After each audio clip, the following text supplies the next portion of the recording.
जय श्री राम, जय श्री कृष्ण। अमृत बोल में नरेश भाई को नमस्कार। आज हम उस विषय पर चिंतन करेंगे जिसे सनातन धर्म कहा गया है। सनातन धर्म कोई संप्रदाय या विशेष मत नहीं है, बल्कि सनातन धर्म जीवन जीने की वह कला है, या कह सकते हैं कि वह तरीका है जो सृष्टि के साथ ही प्रकट हुआ। जब ईश्वर ने सृष्टि रचने की इच्छा की, तब उनकी उसी इच्छा शक्ति से तीन शक्तियां प्रकट हुई, ब्रह्मा, विष्णु और महेश। ये त्रिदेव कहलाए और सृष्टि के संचालन के लिए उत्पन्न हुए। ब्रह्मा जी सृजन के लिए, विष्णु जी पालन के लिए और शिव जी संहार के लिए। हमारे पुराणों में बताया गया है कि सबसे पहले विष्णु जी प्रकट हुए, उसके बाद विष्णु जी की नाभि से एक कमल उत्पन्न हुआ और उस कमल पर ब्रह्मा जी प्रकट हुए। शिव जी को कालातीत माना गया है, वे ना जन्म लेते हैं न मृत्यु को प्राप्त होते हैं। त्रिदेव वास्तव में एक ही परम तत्व की तीन धाराएं हैं। जैसे सूर्य से प्रकाश, ऊष्मा और ऊर्जा तीन रूपों में प्रकट होते हैं, वैसे ही ब्रह्मा, विष्णु और महेश भी उसी ईश्वर या परम तत्व के तीन रूप हैं। जब ब्रह्मा जी ने सृष्टि की रचना की, तब उनके मन में जो दिव्य ज्ञान प्रकट हुआ वही वेद कहलाए। उन्होंने अपने चार मुखों से चार वेदों का उच्चारण किया।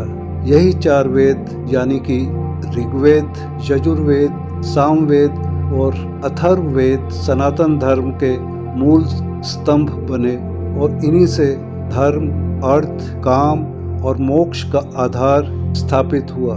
ब्रह्मा जी द्वारा इन वेदों का ज्ञान सप्त ऋषियों को दिया गया और इन सप्त ऋषियों ने इस ज्ञान को पूरे मानव समाज में फैलाया। सनातन धर्म ने अलग अलग युगों के अनुसार अपना स्वरूप बदला, परंतु इसका मूल तत्व कभी नहीं बदला, और यही हमारे सनातन धर्म की सुंदरता है। सतयुग में धर्म पूर्ण रूप में विद्यमान था। वह तप, सत्य और ब्रह्म ज्ञान का युग था। त्रेता युग में भगवान श्री राम ने अवतार लिया। रामायण उनके जीवन, आदर्श, मर्यादा और कर्तव्य का प्रतीक है। द्वापर युग में भगवान श्री कृष्ण ने जन्म लिया। महाभारत और श्रीमद् भगवत गीता में उन्होंने कर्म, भक्ति और ज्ञान का मार्ग बतलाया। और कलयुग जो कि वर्तमान युग है, इसकी शुरुआत आज से लगभग 5500 वर्ष पूर्व मानी जाती है। इसमें ईश्वर के भजनों का जाप करना और दान देना ही मुख्य मार्ग माना गया है। इस कलयुग में संतों और भक्तों ने धर्म को सरल भाषा में जन जन तक पहुंचाया।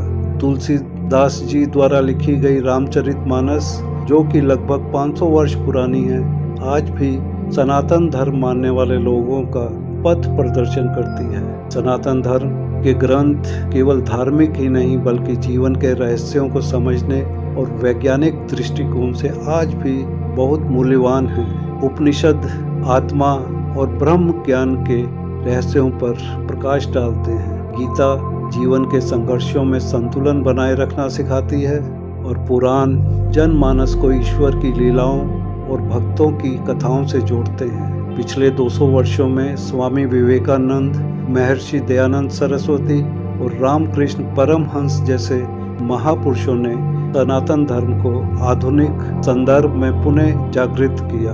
उन्होंने इसे तर्क, वितर्क, विज्ञान और आधुनिक सोच से जोड़ा। इसलिए आज योग, ध्यान, आयुर्वेद और वेदांत पूरे विश्व में सम्मानित है। बंधुओं, सनातन धर्म की सबसे बड़ी विशेषता यही है कि ये अनादि है, यानी इसकी कोई शुरुआत नहीं है। शाश्वत है, यानी जो हमेशा से है और हर युग में एक नए रूप में प्रकट होता है। यह हमें सिखाता है कि हम केवल शरीर नहीं हैं, हम आत्मा भी हैं जो परमात्मा का अंश है। इसलिए सनातन धर्म का अंतिम लक्ष्य मोक्ष माना गया है, जिससे जन्म मरण के चक्र से मुक्ति मिलती है और हम परमात्मा में मिल जाते हैं। आपको सनातन धर्म की यह व्याख्या कैसी लगी जरूर बताएं। धन्यवाद। ईश्वर आप सभी के जीवन में सत्य, शांति और भक्ति का प्रकाश फैलाए।